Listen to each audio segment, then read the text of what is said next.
Ayer tuvimos la primera reunión de varones de este año y fue un excelente tiempo. Gracias a todos los que se esforzaron por llegar. Creo que Dios nos habló, que Dios ministró. Gracias a los hermanos que prepararon el refrigerio. No es un tecito, no. No eran masitas, no. Fue un sabroso. Yo sé que esta hora no puedo hablar de comida, pero fue un sabroso choripán. Para que se antoje, estuvo muy bien. Dios nos bendijo mucho ayer. Vamos a continuar con nuestra serie. Estamos en el libro de Malaquías. El título de esta serie es Vuelvan a mí. El tema para hoy, si tú tomas notas, es Soy fuego consumidor. El Señor hablando a su pueblo, vamos a encontrar esta expresión donde Él dice que Él es fuego consumidor. Vamos a caminar alrededor de Malaquías capítulo 2, versículo 17, y luego vamos a continuar con la lectura al capítulo 3 hasta el versículo 5. Malaquías capítulo 2, 17 al capítulo 3, versículo 5. Malaquías capítulo 2, versículo 17 al capítulo 3, versículo 5. Dice la palabra: ustedes han cansado al Señor con sus palabras y dicen, ¿en qué lo hemos cansado? Cuando dicen, todo el que hace mal es bueno a los ojos del Señor y en ellos Él se complace. ¿O dónde está el Dios de la justicia? Capítulo 3, versículo 1. Yo envío a mi mensajero y Él preparará el camino delante de mí. Y vendrá de repente a su templo el Señor a quien ustedes buscan, el Señor de los ejércitos. Pero ¿quién podrá soportar el día de su venida? ¿Y quién podrá mantenerse en pie cuando Él aparezca? Porque Él es como fuego de fundidor y como jabón de lavanderos. Y Él se sentará como fundidor y purificador de plata y purificará a los hijos de Leví y los acrisolará como a oro y como a plata. Y serán los que presenten ofrendas en justicia al Señor. Entonces será grata al Señor la ofrenda de Judá y de Jerusalén con los días de antaño y como en los años pasados. Me acercaré a ustedes para el juicio y seré un testigo veloz contra los hechiceros, contra los adúlteros, contra los que juran en falso y contra los que oprimen al jornalero en su salario, a la viuda y al huérfano, contra los que niegan el derecho del extranjero y los que no me temen, dice el Señor de los ejércitos. Yo creo que a partir de esta porción, Dios va a señalar aquello que Él va a hacer en respuesta al corazón de su pueblo. Yo entiendo que por 4 domingos hemos venido hablando de este concepto de deslealtad. Esta deslealtad se ha descrito como una deslealtad entre creyentes de manera horizontal, entre personas al no cumplir nuestros compromisos. Nos ha hablado el Señor de deslealtad al unirnos en yugo desigual y deslealtad al quebrantar el pacto matrimonial. Pero lo que viene a continuación, y si prestaste atención a la lectura, es un juicio. Es que Dios va a tomar acción sobre lo que está sucediendo en la vida de su pueblo. Y es una acción que tú vas a notar, tiene 2 momentos en los que va a suceder. Entonces quiero darte la ruta del mensaje de esta mañana. Lo primero que vamos a observar son estas 2 acusaciones contra Dios.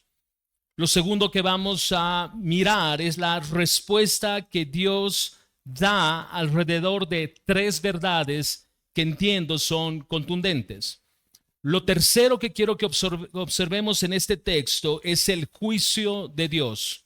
Entonces vamos a mirar las 2 acusaciones que el pueblo levanta contra Dios. Vamos a observar la respuesta de Dios a estas acusaciones y finalmente vamos a mirar con mayor detalle el juicio de Dios. Observemos lo primero, estas 2 acusaciones contra Dios. Acompáñame una vez más al versículo 17 del capítulo 2 de Malaquías. Ustedes han cansado al Señor con sus palabras y dicen, ¿en qué lo hemos cansado? Cuando dicen, todo el que hace mal es bueno a los ojos del Señor y en ellos Él se complace. ¿O dónde está el Dios de la justicia? Recuerda que Malaquías está actuando en esta porción, en este libro en particular, como un interlocutor entre Dios y su pueblo. Este pueblo está argumentando dos acusaciones contra Dios cuando Dios les dice que Él está cansado por sus palabrerías, que Dios está cansado por las muchas cosas que ellos dicen pero no hacen, que Dios está cansado de recibir sus ofrendas debidas que son inconsistentes durante la semana y luego suben al templo a ofrecer ofrendas que ni siquiera abrazaban el estándar de Dios. Dios les dice, ustedes han cansado al Señor con sus palabras, ustedes me han cansado a mí, lo que Dios está señalando. Ahora, esta palabra cansado es importante entenderla porque en el hebreo se la usa 4 veces, 2 veces en la porción que estamos revisando, en el versículo 17, y en otras 2 ocasiones Dios dice lo mismo, que Él se encuentra cansado. Y esto está en Isaías capítulo 43, versículos 23 y 24. Isaías capítulo 43, versículos 23 y 24. Dice la palabra, la segunda parte del versículo 23, por el contrario me has abrumado con tus pecados y me has cansado con tus iniquidades. Entonces la referencia de que Dios se ha cansado al momento de mirar a su pueblo y mirar la inconsistencia de su pueblo, no solo lo menciona en Malaquías como acabamos de leer en el versículo 17, sino que también aquí en Isaías capítulo 43 versículos 23 y 24, Dios señala otra vez con precisión aquello que lo tiene abrumado y cansado. Es el pecado del pueblo y las iniquidades de este pueblo. Ahora, esta palabra cansado significa literalmente estar exhausto después de una labor intensa. Eso significa cansado en el texto original. Exhausto después de una labor intensa. Ahora, esta palabra está siendo usada para referirse a Dios de una manera metafórica, porque Dios no se puede cansar. ¿No es cierto? Dios no se cansa, Él no se fatiga. Pero la referencia que está haciendo el texto es que Dios se ha cansado metafóricamente de mirar el pecado en su pueblo, de mirar la iniquidad en su pueblo, de mirar que el pueblo no solo sabe que está en pecado, sino que este pueblo, sabiendo que está en pecado, persevera en su pecado. Esto ha cansado a Dios. Esto ha cansado a Dios. Escucha, no solo el pecado, la perseverancia en el pecado es lo que está cansando a Dios. La conciencia cauterizada de su pueblo que está en pecado y se acerca a Dios como si no estuviese en pecado. Esto es serio. Un autor llamado Baker, apellidado Baker, dice lo siguiente: es como si Dios estuviera en cierta manera cansado por la adoración superficial del pueblo que se manifestaba en palabras pero no en acciones. Es que Dios no solo pesa las palabras que yo extiendo hacia Él, que le doy hacia Él, sino Él pesa en su balanza de santidad mis palabras y mis acciones. Por eso cuando cantamos al Señor, no es solo cantar, no solo es cantar. Yo debo entender lo que yo le estoy diciendo y a quién se lo estoy diciendo. Yo creo que habría mayor temor al Señor y mayor reverencia al Señor si dejo de cantar solo por cantar. Porque cada expresión de mis labios, Dios lleva mis palabras a su balanza de santidad y las pesa con mis acciones. Si yo canto y le digo, tú eres santo, y Dios me lleva a su balanza y dice, pero has vivido esta semana no en santidad. Y cantamos al Señor y le decimos, tú eres omnisciente. Sí, lleva su balanza, mi palabra omnisciencia, la pesa con mis acciones. Y es como si Dios dijese, tú has vivido esta semana como si yo no estuviese siendo testigo de tus acciones. Esto ha cansado al Señor. Las muchas palabras que son inconsistentes con las acciones. Dios estaba cansado de la adoración vacía de su pueblo, de una adoración carente de sustancia, de una adoración inconsistente con el estilo de vida que este pueblo tenía. De hecho, tú vas a recordar en Malaquías capítulo 1, versículo 10, el Señor dice, oh, si hubiera entre ustedes quien cerrara las puertas para que no encendieran mi altar en vano. Notas el cansancio del Señor, que lo dijo desde el inicio de este libro. Lo que Dios está diciendo es que prefiero que las puertas de mi templo se cierren y que nadie entre porque me cansa su hipocresía. Dios está hablando muy seriamente con su pueblo. No olvidemos que Dios es santo. Y siendo un Dios santo, lo que Él demanda de su pueblo, ¿qué es? Santidad. Entonces Dios ya no quería ver un sacrificio más, ni oír una palabra más de un pueblo que iba al templo a adorar, pero que vivía un estilo de vida más consistente con el mundo que con Dios.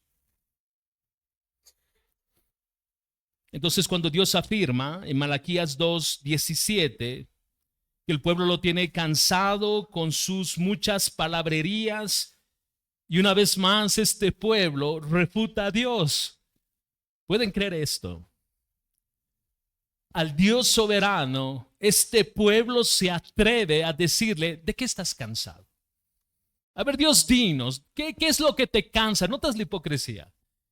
Ellos sabían que estaban viviendo de manera inconsistente. Dios señala la inconsistencia y ellos dicen, dinos, no te entendemos, Dios. ¿Cómo que estás cansado? Y escucha las dos acusaciones que este pueblo hace. Primero, este pueblo acusa a Dios de que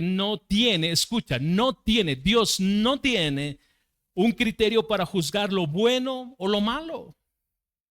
De hecho, están acusando a Dios de llamar a lo malo bueno. ¿Puedes creer esto? Este pueblo está reduciendo el carácter santo de Dios a su medida. Porque este pueblo era el que ya no diferenciaba lo bueno de lo malo. Este pueblo es al que llamaba a lo malo bueno y a lo bueno malo. Y este pueblo le dice a Dios, tú eres como nosotros. Dios, tú has perdido la capacidad de juzgar lo bueno o lo malo. Y la segunda acusación que este pueblo le hace a Dios es que no hace justicia. El pueblo está acusando al Dios justo de injusticia. Revisemos cada una de estas acusaciones para entender la profundidad de lo que nos sea posible, entender la profundidad de lo que cada acusación implica. Malaquías 2:17 entonces nos dice, ¿en qué lo hemos cansado? Este es el pueblo, ¿no es cierto? El pueblo diciéndole a Dios, ¿en qué te hemos cansado? Y Dios responde por medio de Malaquías diciendo, cuando dicen todo el que hace mal es bueno a los ojos del Señor, y en ellos Él se complace. La Nueva Traducción Viviente lo dice de esta manera. Lo cansaron diciendo que todos los que hacen el mal son buenos a los ojos del Señor y que Él se agrada de ellos. El pueblo estaba acusando a Dios, como decíamos, de lo mismo que Él había acusado al pueblo en Isaías capítulo 5, versículo 20.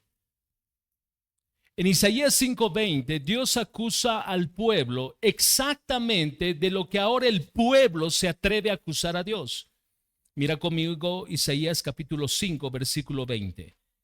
Hay de los que llaman al mal bien y al bien mal, que tienen las tinieblas por luz y a la luz por tinieblas, que tienen lo amargo por dulce y lo dulce por amargo. El pueblo estaba acusando a Dios de ser tan malvado como ellos. En otras palabras, lo que el pueblo le estaba diciendo a Dios es: Dios, ¿de qué te has cansado si tú eres como nosotros? Dios, explícanos tu cansancio si no hay diferencia entre tú y nosotros. Nosotros sí, porque lo dice Isaías, nosotros sí a lo malo llamamos bueno y a lo bueno malo, pero Dios, tú haces lo mismo. ¿Notas qué tan bajo moralmente tuvo que caer este pueblo para acusar a un Dios santo de las prácticas que ellos hacían? Pero no somos distintos a este pueblo. Iglesia, no somos distintos a este pueblo. Cuando tú confrontas a alguien con su pecado, en algunos casos las personas responden y dicen: no sé de qué me hablas. Veo a mucha gente que violenta la ley de Dios y les va muy bien. ¿Has escuchado eso? ¿Has escuchado decir a personas: pero Dios me entiende? No, Dios no es como tú. Dios no entiende la pecaminosidad de nuestros corazones en el sentido de que Él no practique ese pecado. Cuando yo peco y digo Dios me entiende, Él me ama porque Él es amor, no sé de qué Dios estás hablando. Pero del Dios de la Biblia tú no estás hablando. Porque el Dios de la Biblia es santo. Él no es tentado por el mal ni Él tienta absolutamente a nadie. Pero este pueblo le está diciendo a Dios: tú eres como nosotros. Tú practicas las mismas cosas que nosotros practicamos. ¿De qué te has cansado si hacemos lo mismo? Permíteme insistir. Cada vez que yo peco y busco justificar mi pecado, estoy tomando el nombre santo de Dios y lo estoy poniendo a mi medida. Eso es lo que estoy haciendo. Y eso es lo que este pueblo estaba haciendo. Alguien decía: es increíble imaginar la oscuridad de este pueblo en sus conciencias al momento de acusar a Dios de carecer de un marco moral para juzgar. Es que uno tiene que tener el corazón y la mente endurecida para decir que Dios habrá querido por alguna razón. No, es que no. No. Es que tú quisiste, tú decidiste, en oposición al Dios que es santo, tú decidiste hacerlo. Dios no es responsable de tu pecado ni del mío. Hubo una ocasión donde sí lo bueno fue visto o tratado como malo y lo malo fue visto, tratado como bueno. Y tú tienes que recordar el juicio de Cristo. En el juicio de Cristo, cuando estos sacerdotes ponen delante del pueblo a Barrabás y ponen a Jesús, tú notas en ese escenario que el culpable Barrabás fue tratado como bueno. El pueblo lo miró como inocente. Pero aquel que era bueno fue tratado como alguien malo, como alguien injusto, como un pecador, como alguien inocente, pero que merecía morir en la cruz. Es que la mente cauterizada del hombre, eso es lo que hace. A lo bueno llama malo y a lo malo llama bueno. Cuando yo justifico entonces mi pecado, le digo a Dios que está haciendo exactamente lo mismo. Y esta expresión de este pueblo al escoger a Barrabás siendo culpable y él ser llamado culpable Jesús y ser llamado Barrabás inocente, una vez más nos habla del deterioro moral en el corazón del hombre. Luego llegamos a la cruz y sucede algo similar. De hecho, uno de los crucificados que estuvo junto a Jesús tuvo más conciencia que todo el pueblo de Israel. ¿Tú recuerdas esa escena? Jesús está crucificado al medio y habían dos ladrones, cada uno a su costado, uno del lado izquierdo y el otro del lado derecho. Y uno le dice, si tú eres hijo de Dios, oye, ¿por qué no te vas y nos bajas a nosotros? Y el otro responde y le dice, mira, tú y yo estamos aquí porque no los merecemos. Tú y yo somos culpables, pero este hombre es inocente. No hay culpa en él. Este hombre tuvo mayor claridad en los últimos minutos de vida que le quedaba, que todo un pueblo que se movió por cientos de años viendo al Dios soberano. ¿No te pasa lo mismo? Que te quejas de Dios y llega alguien que no conoce a Dios y te dice, pero tu Dios es bueno, no ve. Bien cochalo, ¿no? No ve.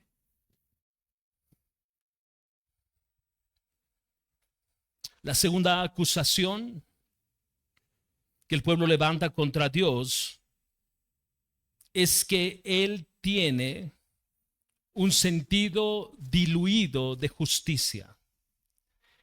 Mira la pregunta que hace este pueblo. ¿Dónde está el Dios de la justicia? No solo le están diciendo a Dios que carece de un sentido de moralidad para poder distinguir entre lo que es bueno y lo que es malo.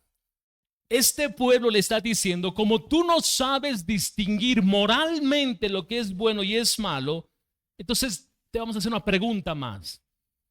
¿Dónde está tu justicia? ¿Entienden la implicación de esta segunda pregunta? Al hacer esta pregunta, ellos están haciendo la burla de Dios, porque primero cuestionan su carácter moral, y siendo que para ellos Dios no tenía un carácter moral, ¿qué justicia puede hacer? Si Dios no puede distinguir entre lo que es bueno y malo, ¿cómo puede aplicar justicia? Su justicia carecería de justicia, porque Dios llamaría a lo bueno que hacen los hombres malo y a lo malo llamaría bueno. Es que este pueblo está perdido. Pero nosotros no somos distintos a este pueblo. No somos distintos. Cuando nosotros nos quejamos, es que Dios es injusto. ¿No has escuchado esta frase entre creyentes? ¡Qué injusto es Dios! ¿Por qué? Porque no te dio lo que tú querías, porque las cosas no salieron a tu favor. Dios es justo más allá de nosotros. Dios es justo más allá de nosotros.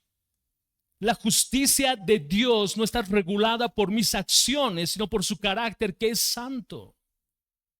Su carácter moral de perfección hace que su justicia sea implacable. Ese es nuestro Dios. Pero nos quejamos. Señor, ¿por qué tanta injusticia en el mundo? Señor, ¿por qué no haces algo? Señor, ¿hasta cuándo? Observemos entonces, frente a estas dos acusaciones que hace este pueblo contra Dios, la respuesta de Dios. Versículo 1 del capítulo 3 de Malaquías. Malaquías capítulo 3, versículos 1 al 3. Vamos a encontrar tres respuestas que Dios da a este pueblo frente a las acusaciones que está recibiendo. Versículo 1. Yo envío a mi mensajero y él preparará el camino delante de mí y vendrá de repente a su templo el Señor a quien ustedes buscan. El mensajero del pacto en quienes ustedes se complacen ya viene, dice el Señor de los ejércitos. No pierdas de vista esta afirmación. Dice el Señor de los ejércitos. No está diciendo dice el buen pastor. Está diciendo y afirmando que viene el Señor de los ejércitos. Eso es importante, porque esta expresión del Señor de los ejércitos da la idea que Él no está viniendo a conciliar algo. Me explico, no está viniendo a resolver algo. Él está viniendo para imponer justicia. Ok, no pierdas de vista eso. Versículo 2. Pero ¿quién podrá soportar el día de su venida? ¿Y quién podrá mantenerse en pie cuando Él aparezca? Porque Él es como fuego de fundidor y como jabón de lavanderos.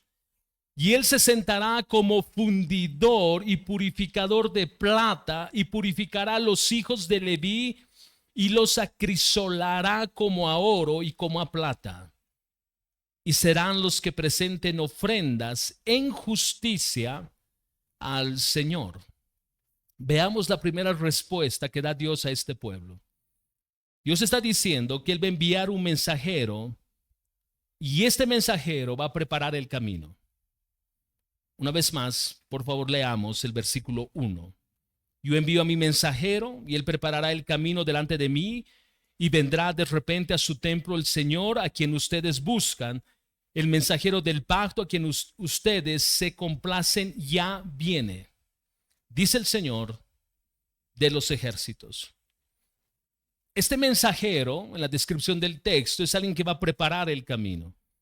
Y esa figura era común dentro del pueblo. En la antigüedad era común que un mensajero se anticipe a la llegada de un rey.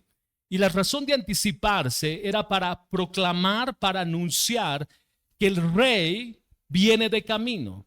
Entonces todas las cosas se empezaban a poner en orden. ¿Tú has debido ver esto en alguna película? ¿No ves películas? Ok, yo veo. No, ustedes son otro nivel. Los mortales vemos películas y en las películas tú notas que cuando un rey está de camino a uno de las ciudades que él conquistó, él manda un mensajero y la gente se prepara y ponen flores y limpian las calles y tiene que estar todo en orden porque el rey ya viene. Este precursor va anunciando que el rey ya viene y el pueblo entonces está listo para recibir a su rey. Los académicos alrededor de esta expresión están de acuerdo en que el mensajero del que se habla aquí es Juan el Bautista. Todos coinciden en que este mensajero, que es el precursor a la primera venida del Señor, es Juan el Bautista. Juan el Bautista introduce al Mesías que era esperado por su pueblo. Mateo capítulo 3, versículo 2 dice, arrepentíos porque el reino de los cielos se ha acercado. 400 años de silencio. Recuerda esto, al final de la carta o del libro de Malaquías tenemos un periodo de 400 años de silencio donde Dios no habla. 400 años de silencio donde no hay profetas, no hay mensajeros. Malaquías es el último libro del Antiguo Testamento que da pie a estos 400 años de silencio. Concluidos los 400 años de silencio, se irrumpe en la historia de la humanidad, saliendo del desierto, un hombre llamado Juan el Bautista, y la primera expresión que él dice es, arrepentíos, porque el reino de los cielos se ha acercado. En Malaquías, Dios está diciendo, ustedes piden justicia. La justicia está de camino. La justicia está de camino. Está de camino aquel que pesa la vida de todos con justicia y con claridad moral. Está de camino. Este precursor, Juan el Bautista, tú recuerdas que también fue anunciado por Isaías. Mira conmigo Isaías capítulo 40, versículo 3.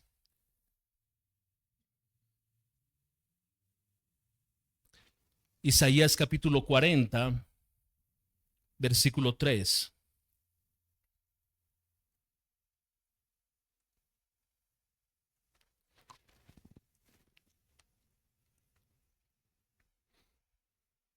Mateo capítulo 3, versículo 3.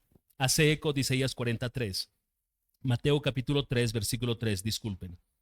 Porque este Juan es aquel a quien se refirió el profeta Isaías cuando dijo: voz que clama en el desierto, preparen el camino del Señor, hagan derechas sus sendas. Mateo capítulo 3, versículo 3. Voz que clama en el desierto, preparen el camino del Señor, hagan derechas sus sendas. Entonces, no solo Isaías en su momento habló de preparar este camino para el Señor, sino que Malaquías reafirma exactamente lo mismo frente a las acusaciones de este pueblo.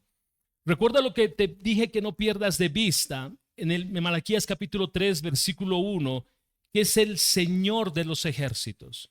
Hace unos minutos yo te dije que la referencia es importante porque el rey que viene a hacer justicia es el Señor de los ejércitos. No está viniendo el buen pastor. No está viniendo aquel que es amor, aunque siendo el Señor de los ejércitos, Él sigue siendo el buen pastor, sigue siendo amor, sigue siendo fiel, porque es parte de sus atributos. Pero señalar que el Señor de los ejércitos viene, tiene un peso al momento de pensar en su justicia. No está viniendo a negociar, decíamos, no está viniendo a hacer acuerdos o entrar en concesiones como señalamos. Él está viniendo a regir con justicia. Entonces Cristo es el Señor, como señala Malaquías 3:1, que vendría a su templo. Cristo es la promesa del pacto cumplido para con su pueblo, que se esperaba su pueblo lo reciba. El mensaje de Isaías tenía ese tenor. El mensaje de Malaquías tenía ese tenor. Este precursor, Juan el Bautista, estaba diciendo: ya viene el rey. Prepárense porque está cerca. Ese es el mensaje de Juan el Bautista en respuesta a Malaquías capítulo 3, versículo 1. Ahora, esta expresión de la llegada del Mesías tiene dos ideas. Y quiero pedirte que pongas toda tu atención en esto, porque es importante. Por un lado, en su primera venida, Él vino como siervo. ¿No es cierto? El pueblo de Israel esperaba un libertador, alguien que entre, como lo describe Malaquías, de manera literal, con un ejército, a liberar a su pueblo del yugo romano. Es lo que esperaban los judíos. Esperaban a un hombre guerrero, a un hombre que traiga libertad. Pero no vino así. Él nació en un pesebre. Su padre era un carpintero.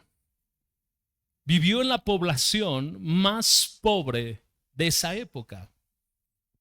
Pero llega un momento en la narrativa bíblica, y luego tú puedes revisar Mateo capítulo 21, donde él llega al templo.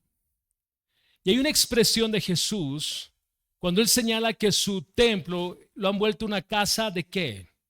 De ladrones.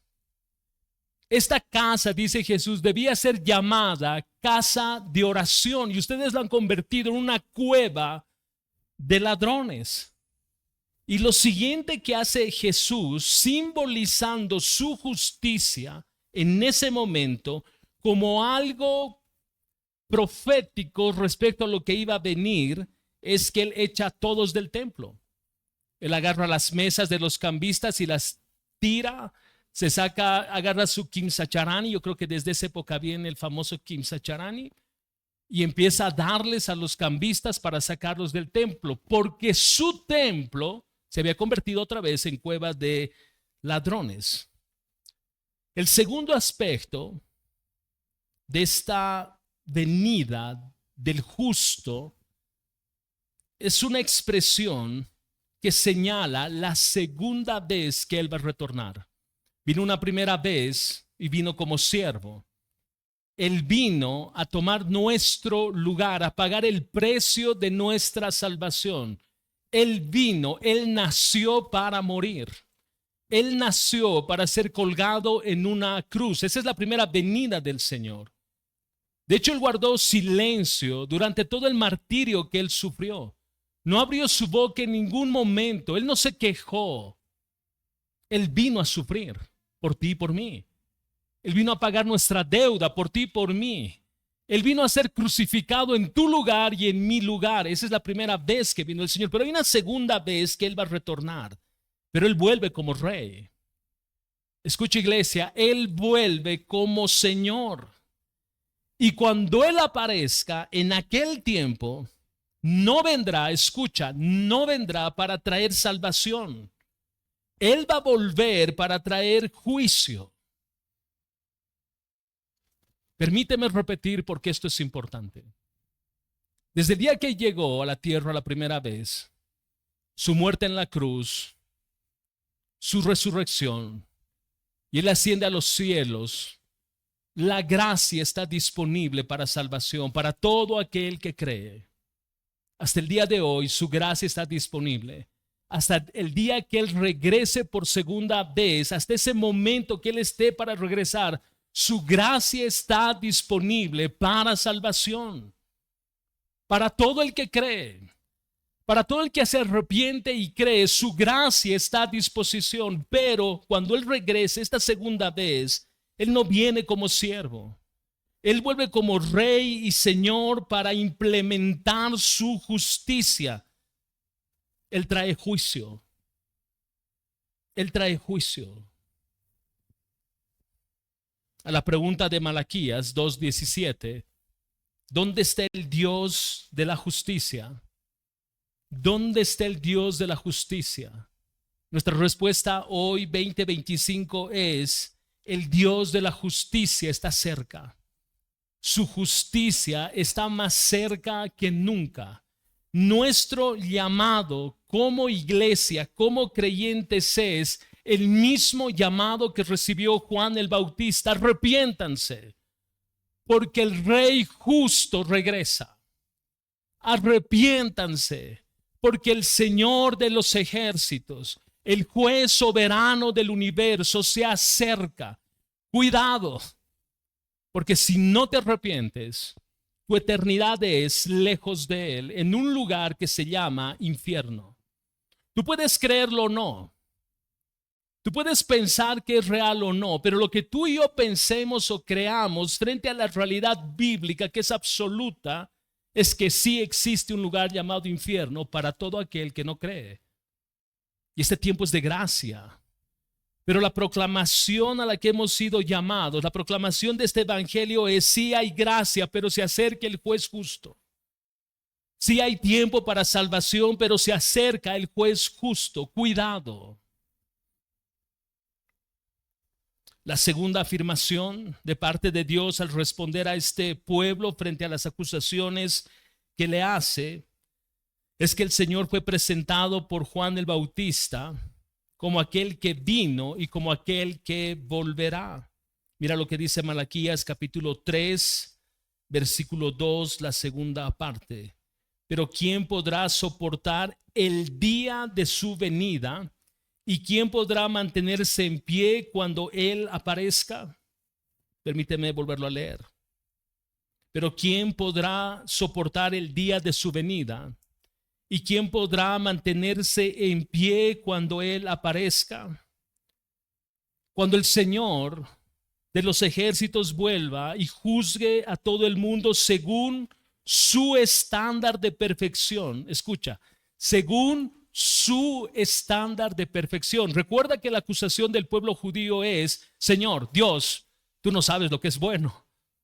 Tú no sabes lo que es malo. De hecho, Dios, tú a lo malo llamas bueno y a lo bueno llamas malo. Pero lo que está afirmando esta porción es que Él va a juzgar según su estándar de perfección, tomando en cuenta no solo las acciones de los hombres, sino también las motivaciones y las intenciones de los corazones. Entonces, no habrá nadie que pueda soportar el juicio de Dios. Escucha, iglesia, Dios no solo pesa nuestras acciones. Dios no solo pesa nuestras acciones, Dios pesa nuestras motivaciones y nuestras intenciones. Entonces, ¿quién puede escapar de su juicio? ¿Quién puede huir de su juicio cuando no solo Dios mira mi acción, sino aquello que movió mis acciones? ¿Quién puede escapar del juicio de Dios? Y esto es crítico.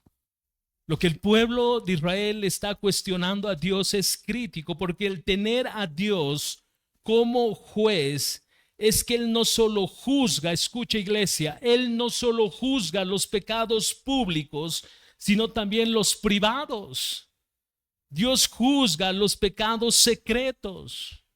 Y permíteme llevarte un segundo a la omnisciencia de Dios, traer a tu memoria esto.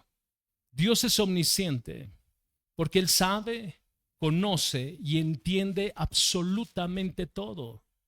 Por eso sostenemos que Él no solo va a juzgar los pecados públicos, sino también los privados, aquellos pecados secretos que tú y yo creemos que nadie lo sabe, que probablemente has tomado el tiempo de ocultarlos y tú pensarías que lo has hecho muy bien. Pero Dios sabe dónde ocultaste, qué ocultaste, cuándo lo hiciste, cómo lo hiciste. Dios conoce los secretos de tu corazón. Dios conoce los secretos de mi corazón. Cada pensamiento es expuesto delante de Él. Y todo esto está bajo su juicio. Cuando hablo de pecados privados, no solo me estoy refiriendo a pecados cometidos en un lugar donde nadie puede verlos. Estoy hablando también de pecados que tienen lugar en nuestra mente, en nuestros pensamientos, que violan y violentan la ley de Dios. Estoy hablando de los deseos de nuestro corazón que son contrarios a los deseos de Dios. Estoy pensando en lo que Jesús dijo, que cualquier hombre que mira a una mujer y la codicia y adulteró con ella en su corazón. Recuerda que el escenario es que para Dios es tan serio pecar físicamente en un adulterio como pecar mentalmente. Porque Dios no puedo engañarlo. Es lo que pretendía hacer este pueblo. Dios, ¿de qué nos hablas? Porque el pueblo pensó que Dios no veía lo que hacían de lunes a sábado. El pueblo pensó que Dios solo miraba lo que era visible a todos. Entonces el pueblo tiene el descaro de decirle a Dios, ¿de qué nos estás hablando? ¿De qué te hemos cansado? ¿Qué te ha cansado de nosotros si nosotros estamos bien? No hay nadie que pueda soportar el juicio de Dios. No hay nadie que pueda pararse ante la corte celestial y salir sin falta alguna. Ahora, yo sé que tú puedes pensar, o estás pensando, que Él llevó todos nuestros pecados, que ya no hay más condenación, lo que describe Romanos capítulo 8, versículo 1, no hay más condenación para los que están en Cristo Jesús. Y esa es nuestra realidad. Si hemos nacido de nuevo, si nos hemos arrepentido y hemos creído, y Cristo es nuestro Señor, Él es nuestro Dios, Él es nuestro Rey, no hay más condenación. Pero eso no nos lleva a un terreno donde no vamos a rendir cuentas de nuestras acciones, de nuestras palabras, de nuestros pensamientos. Si va a haber un momento donde nos vamos a parar delante del Rey justo, no para ser juzgada nuestra salvación, porque tenemos la garantía de la cruz de Cristo. Tenemos la garantía de la sangre derramada en esa cruz, quien perdonó y limpió todos nuestros pecados. Pero Dios nos va a llamar a rendir cuentas por cada acción, cada palabra ociosa que salió de nuestros labios, cada motivación de nuestro corazón. Muchos piensan que porque somos hijos, listo, estamos eximidos y podemos vivir como querramos. No, no puedo vivir como querramos, no podemos. Vivimos delante de un Dios santo a quien vamos a rendir cuentas, pero si tú no has nacido de nuevo, si Jesús no es tu Señor, si tú no te has arrepentido y has creído, tú tienes un problema serio, pero serio. Y es que en este momento tú estás condenado. Tú estás muerto en tus delitos y pecados. Si el juicio de Dios llegase hoy, tu destino no es el reino de los cielos. Tu destino es una eternidad sin Cristo en el infierno. Esa es la realidad. Por eso estas interrogantes de este pueblo a Dios son descabelladas. Porque si Dios hubiese respondido en ese instante cuando el pueblo decía, ¿dónde está tu justicia? Y Dios decía, aquí, todos serán consumidos. Todos desaparecían. ¿Tú sabes por qué Dios aparentemente se está tardando en hacer justicia? Por su misericordia. Iglesia, por su misericordia. Y si tú nos visitas y no tienes a Cristo como tu Señor, la razón por la que su justicia se está aparentemente demorando, aparentemente tardando, es porque Él tiene misericordia de ti y porque Él quiere que te arrepientas y creas. Esa es la razón. Entonces, a pesar de estas preguntas, y principalmente esta que señala el capítulo 3, versículo 2, ¿quién podrá soportar el día de su venida y quién podrá mantenerse en pie cuando Él aparezca? Nadie puede resistir la justicia de Dios. Absolutamente nadie. Tercero, el Señor vendrá a juzgar y a purificar. Malaquías capítulo 3, versículos 2 y 3. Porque Él es como fuego de fundidor y como jabón de lavanderos. Y Él se sentará como fundidor y purificador de plata, y purificará a los hijos de Leví y los acrisolará como a oro y como a plata, y serán los que presenten, ofrendas en justicia al Señor. Aquí hay dos símbolos que está usando Malaquías, y un primer símbolo es de este fuego de fundidor. No es la primera vez que se usa esta expresión, perdón. Tú encuentras este mismo escenario en Éxodo capítulo 19. Tú lo puedes revisar después. Pero la imagen del fuego nos está hablando de su santidad y de su pureza. Esta imagen del fuego de fundidor nos está hablando de su santidad y su pureza, de su grandeza, de su majestad y de su trascendencia como Dios.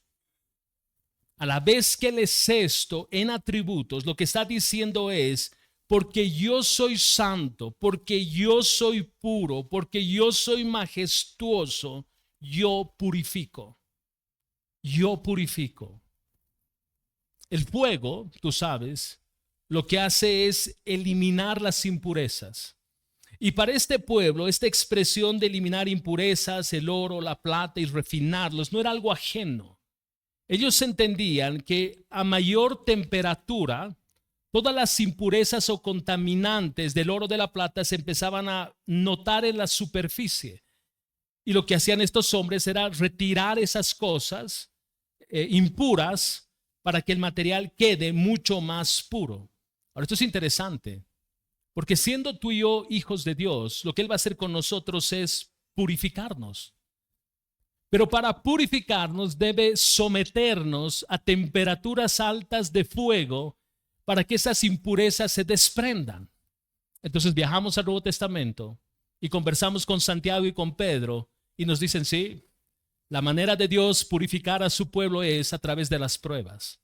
Porque lo que hacen las pruebas es que sacan a relucir la consistencia de nuestra fe, la realidad de nuestra fe, de nuestro carácter. Y al momento de salir aquello, uno dice, yo pensé que eso había cambiado en mí.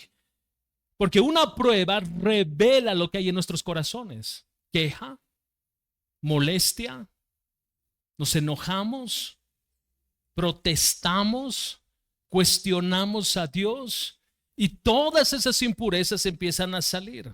Él es el fuego fundidor. Iglesia, antes de que Él llegue, Él nos va a purificar. Si tú estás pasando por un tiempo de prueba, considera que estás siendo purificado. Y considera que esa prueba fue orquestada por Dios para llevarte a santidad. No te quejes. No nos quejemos. De hecho, Santiago dice, tened por sumo gozo cuando os halléis en diversas pruebas, sabiendo que la prueba de vuestra fe produce paciencia. Gócense. No, pero espérate, ¿cómo puedo gozarme en medio de esta prueba? Tengo un familiar enfermo, estoy sin trabajo, la situación no mejora. ¿Cómo puedo gozarme? Es que no nos gozamos por las circunstancias en sí mismas, sino por lo que esto va a producir. Y si yo sé por la palabra que esto produce santidad, entonces puedo gozarme. Entonces puedo dar gracias a Dios. Entonces puedo saber que aún en medio de la prueba, Él está en control. El segundo símbolo que usa las escrituras es jabón de lavanderos. Otra vez, este símbolo es muy conocido por el pueblo de Israel porque ellos usaban jabón para blanquear o eliminar la suciedad de la ropa. ¿Hoy qué usamos? Hola, esto es propaganda. Pero este pueblo había algo interesante porque ellos lavaban su ropa a las orillas del río. Y para que realmente la ropa salga blanca y limpia, lo que hacían era agarrar la ropa y golpearlas contra las piedras. No sé si tú has visto eso alguna vez en el campo, ¿no es cierto? Es lo que se hace. Ahora, la figura es interesante, porque Dios no solo nos purifica a temperaturas altas, sino que muchas veces Dios usa su jabón de lavandero para limpiarnos. Pero como a veces me resisto, Él me agarra y me golpea contra una piedra. Hace que la prueba sea más dura. Hace que la prueba tenga mayor rigidez. Porque me sigo quejando. Porque sigo cuestionando. Porque yo soy buen tipo, ¿cómo me viene eso a mí? Yo soy una buena persona, no soy como los otros. Esta prueba era para Él, no para mí. Dios dice, piedra. Piedra, mi hijo necesita un pedazo, mayor peso de la prueba del Señor para hacerme entender que Él me está purificando, que Él me está santificando. Entendamos que este fuego de purificación, esta limpieza es un proceso. Iglesia, es un proceso. Es un proceso. Nuestra vida de santidad es un proceso. La realidad debe ser que hoy somos más santos de lo que fuimos ayer, hace un mes, hace un año, hace 10 años. Porque estamos en un proceso y vamos a tropezar y vamos a pecar y vamos a hacer y decir lo que no debemos hacer y decir, pero su gracia es suficiente porque nuestro buen purificador va a tomar el tiempo que Él requiera para terminar la obra que ha empezado en nosotros.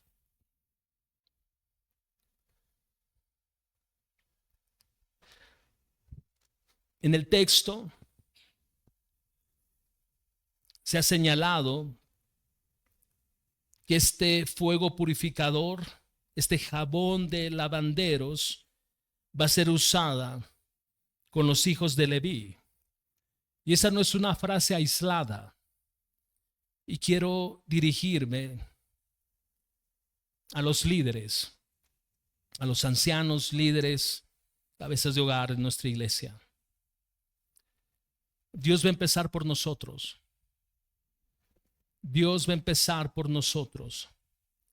Su proceso de purificación va a empezar por nosotros. Primera de Pedro capítulo 4 versículo 17 dice, es tiempo de que el juicio comience por la casa de Dios. Escuchen bien. Dios empezó a purificar a los sacerdotes y luego empezó a recorrer por todo el pueblo. Pero no solo empezó con los sacerdotes, empezó con los hijos de los sacerdotes. Escuchen bien, Dios va a exponer nuestro pecado. Dios va a exponer el pecado de nuestros hijos. Y Dios va a ir avanzando con el pueblo. ¿Por qué? Porque Dios quiere un pueblo santo. Pero aquellos que dirigen este pueblo deben ser de ejemplo de purificación. deben ser de ejemplo de que sus vidas están siendo tratadas y moldeadas por el Señor. Y cuando yo tengo algo sin confesar, escucha iglesia, Dios lo va a sacar a luz. Tú puedes pensar que se oculta bien. No, Dios llega y agarra su escoba celestial y barre y dice: aquí hay pecado. No importa cuántos meses pasen, no importa cuántos años pasen, Dios va a purificar a su iglesia y va a empezar por el liderazgo. Y sí, nuestro corazón debe llenarse de temor. Debe llenarse de temor y de una profunda reverencia, porque si hay cosas en tu vida que tú no has confesado al Señor, que tú no las has declarado, hazlo. Hazlo antes de que el Dios que purifica, el Dios que limpia, exponga esto. Es que Dios me quiere humillar. No. Dios te está dando el tiempo necesario para que te arrepientas. De lo contrario, porque Él te ama, te disciplina. Y para disciplinar, Él expone nuestro corazón. Él expone nuestras acciones. Este es en el Dios que hemos creído. Este es el Dios de las Escrituras. Juicio pidió el pueblo. Pueblo, aquí está tu Dios, el Dios que hace justicia. Cerremos con el versículo 5, por favor. Me acercaré a ustedes para el juicio y seré un testigo veloz contra los hechiceros, contra los adúlteros, contra los que juran en falso y contra los que oprimen al jornalero en su salario, a la viuda y al huérfano, contra los que niegan el derecho del extranjero y los que no me temen, dice el Señor de los ejércitos. Aquí hay una descripción de varios pecados. No son todos, pero observa que estos pecados son eco de los primeros 3 capítulos de la vida del pueblo. Dios está señalando en Malaquías los pecados en los que estaba envuelto este pueblo. Él dice: tengo juicio, voy a hacer juicio contra los hechiceros. Y uno puede decir: eso no es para mí, yo no soy ningún hechicero. ¿Ok? La palabra nos dice que la rebelión es como pecado de hechicería. Si la pregunta fuese: ¿cuántos rebeldes estamos congregados en esta mañana? No levantes tu mano. Pero la mayoría somos unos rebeldes. Cuando no nos sujetamos a la autoridad, llámese papá o mamá, cuando resistes a la autoridad y todo el tiempo: ¿pero por qué? Todo contra mí y todo yo. Parezco el único hijo en esta casa. Ok, tú eres un hechicero y no Harry Potter. Eres un hechicero. En tu corazón hay rebeldía. Cuando las esposas resisten sujetarse bíblicamente a sus esposos, son unas hechiceras. Cuando los esposos no se sujetan a las autoridades, son unos hechiceros. Hay juicio de Dios para este grupo. Contra los adúlteros, alguien podría decir: eso no es para mí. Ok, podré ser hechicero, pero adúltero jamás. Ok. ¿Has estado en una habitación con alguien que no es tu cónyuge? ¿Has estado en tu mente con alguien que no te es lícito? ¿Has estado frente a una computadora deseando a alguien por encima de la mujer de tu juventud? Recuerda, Dios no puede ser burlado. Tercer grupo, contra los que juran en falso. Alguien puede decir: yo siempre digo la verdad. El otro día fue a arreglar a alguien a mi casa la puerta y él dice: ¿ustedes son cristianos? Sí, somos cristianos. Yo también. Dice: qué alegría y quién sabe qué. Ok, me dice: mire, yo ladrón no soy, pero mentiroso sí. Ok. Hay un juicio contra los que juran en falso. Yo siempre digo la verdad. ¿Alguna vez has dicho mentiras y sobre todo mentiras para ocultar tu pecado? Si es así, eres merecedor de este juicio. Contra los que oprimen al jornalero en su salario, a la viuda y al huérfano. Alguien puede decir: yo soy justo. Ok, déjame te pregunto. ¿Eres de los que desea pagar menos por el trabajo que hacen otras personas que tienen mucho menos que tú? ¿O en tu pago eres alguien justo? Y tu justicia no es lo que el gobierno dice. Tu justicia es lo que la palabra te enseña. Pero ¿eres justo con aquellas personas que trabajan para ti? ¿Eres justo en su salario, en las horas de trabajo, en la forma en que administras? ¿Eres justo en el cargo que tienes y hay dependientes? ¿Eres justo? ¿O andas con tu libreta? No, descuento. No, descuento aquí. No sonríe, descuento. De ser así, eres culpable de oprimir al jornalero. Eres culpable de quedarte con una parte de su salario. Pregunta, ¿eres sensible a las necesidades de las viudas, los huérfanos que están a tu alrededor, o eres insensible a ellos? Dios acusa a los que niegan los derechos de los extranjeros. Es impresionante en el Antiguo Testamento cómo Dios cuidaba de los extranjeros. Es impresionante. Enseñó a su pueblo a cuidar de los extranjeros. Si tú quieres mirar esto, Levítico 25 es el mejor terreno para revisar esto. Y al momento de revisar esto, tú vas a hallar al Dios justo con los extranjeros, a Dios enseñando a su pueblo que amen al extranjero, que cuiden al extranjero, porque están lejos de su tierra y de su familia. Iglesia, dejemos de quejarnos de las personas que se paran debajo de los semáforos, de aquellos que vienen de otras tierras. Yo sé que tú vas a decir es que vienen y tal, y vienen por aquí, y entonces hacen esto. Tú no te quejes. Tú haz justicia en lo que a ti te corresponde hacer justicia. Si tú puedes ayudar, hazlo. Hay otro juicio contra quienes no temen al Señor. Y aquí todos deberíamos decir, no, yo sí temo al Señor. Pero lo cierto es que no siempre. Cuando hablamos del temor del Señor, la palabra no solo se limita a sentir reverencia, una reverencia debida a quien Él es, a su nombre. Cuando miramos 2 Corintios capítulo 5, versículo 11, la palabra nos dice, por tanto, conociendo el temor del Señor, persuadimos a los hombres. Versículo 20, por tanto somos embajadores de Cristo, como si Dios rogara por medio de nosotros. En nombre de Cristo les rogamos, reconcíliense con Dios. Escucha, iglesia, este no es un asunto solo de un temor reverente a la santidad del Señor. Esto que describe la palabra, la luz de la Malaquías, es tú y yo sabemos que el juicio de Dios viene. Y eso debe llenar nuestros corazones, sí, de esperanza, pero también de temor. Pero también debe empujarnos a persuadir a los hombres que se arrepientan, que se reconcilien con Dios, porque el juicio del Dios soberano está cerca. Está cerca. Entonces, cuando nosotros no hacemos esto, porque hay creyentes que dicen, no, esa persona se merece el infierno, no quiere que se vaya. Eso es indolencia. Eso es ausencia de temor reverente al Señor.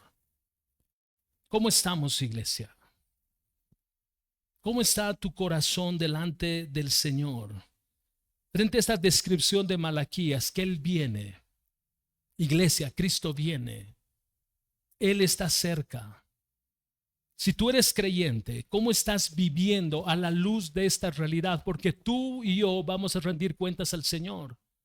Iglesia, lo vamos a hacer. No para salvación, porque en la cruz, insisto, nuestra salvación es segura por la obra de Cristo. Pero vamos a rendir cuentas de nuestra vida.